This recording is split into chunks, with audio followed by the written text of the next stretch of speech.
नमस्ते, बहुत बहुत स्वागत है आपका मेरे चैनल पर। आज हम कक्षा 10वीं की छठी कविता अति सोहत श्याम जो, कवि है रसखान जी। इनकी कविता का भावार्थ देखने वाले हैं। भगवान श्री कृष्ण को, जो कि अनादि अनंत अभेद अछेद है, सभी देवता निरंतर जिनका गुणगान करते हैं, कविवर रसखान जी श्री कृष्ण के अनन्य से उपासक है। श्री कृष्ण के लिए पशु पक्षी यहाँ तक कि गोवर्धन पर्वत का पत्थर तक बनने के लिए रसखान जी तैयार है। तो देखते हैं इस कविता का सुंदर ऐसा भावार्थ। पहली कड़ी है, मानुष हो तो वही रसखान, बसो मिली गोकुल गाव के ग्वारण। जो पशु हो तो कहाँ बस मेरो, चरो नित नंद की धेनु मंजारण। पाहण हो तो वही गिरी को, जो धरयो कर छत्र पुरंदर कारण। जो खग हो तो बसेरो करो, मिली कालिंदी कुल कदम्ब की डारण। प्रस्तुत काव्य पंक्ति में रसखान जी कहते हैं कि यदि मुझे मनुष्य का जन्म मिले, यदि मैं मनुष्य बनूं, तो मुझे गोकुल गांव के ग्वालों के बीच में रहने का अवसर मिलना चाहिए। लेकिन अगर मैं पशु बनूं तो उस पर मेरा कोई बस नहीं है। मैं चाहता हूँ कि मैं सदैव नंद बाबा मतलब भगवान श्री कृष्ण के पिताजी, उनकी गायों के मध्य में चरता रहूं। मतलब उन गायों के सहवास में रहूं, उनके साथ रहूं। आगे वे कहते हैं, यदि मुझे पत्थर बनना पड़े, यदि मैं पत्थर बन जाऊं, तो मैं उसी पर्वत का पत्थर बनूंगा जिसे इंद्र के कोप से ब्रजवासियों को बचाने के लिए श्री कृष्ण ने छत्र के रूप में उठा लिया था। मतलब भगवान श्री कृष्ण जी ने अपने गोकुलवासियों की जान बचाने के लिए गिरी को अपनी उंगली पर उठा लिया था, और उसी पत्थर के नीचे, उसी पर्वत के नीचे सारे गोकुलवासी अपना प्राण, अपनी जान बचाने के लिए श्री कृष्ण की शरण में आ गए थे। आगे वे कहते हैं, यदि मैं पक्षी बनूं, यदि मैं पक्षी बनूं, यमुना के तट पर खड़े कदम्ब वृक्ष की डालियों पर रहूं।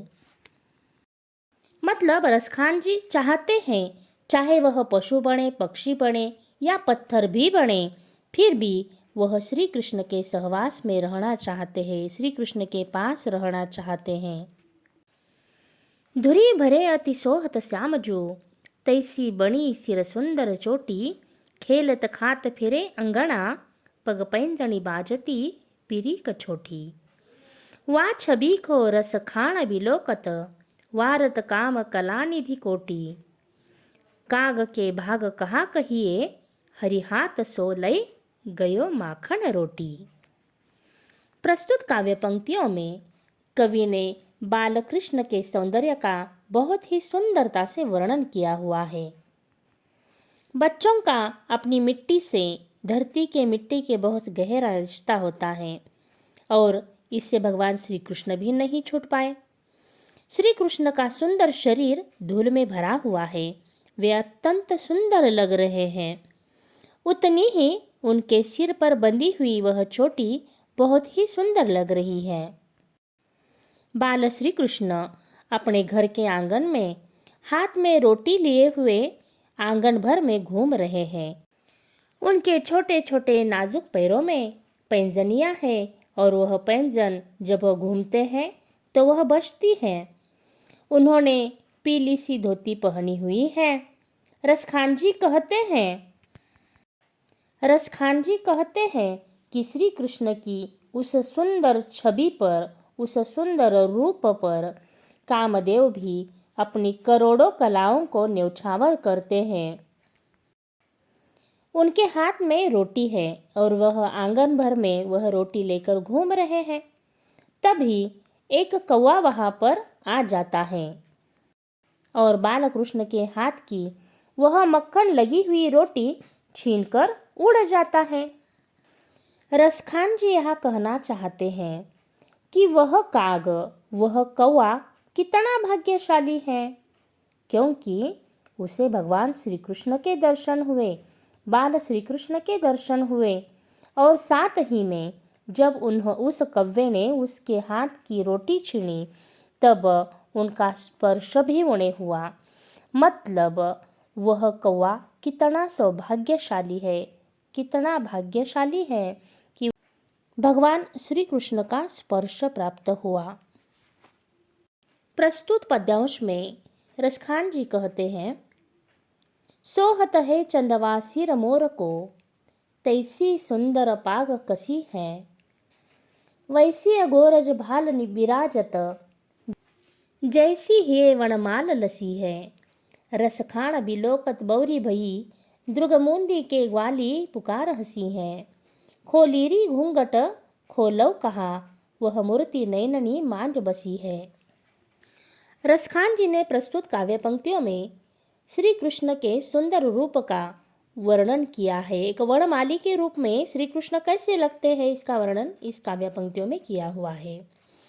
श्री कृष्ण के सिर पर मोर के पंखों का मुकुट शोभायमान है। यह तो हम जानते ही हैं कि उनकी पहचान मोर पंख से होती है।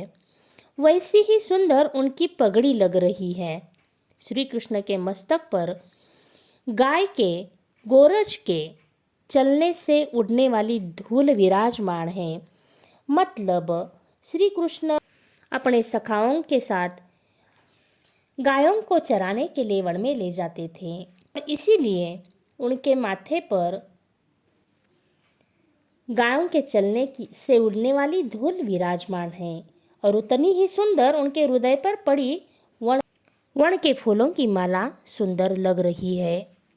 कवि कहते हैं कि श्री कृष्ण का यह जो मोहक रूप है, यह देखकर ग्वालिन मानो बौरा गई है। बौरा गई है मतलब पगला गई है।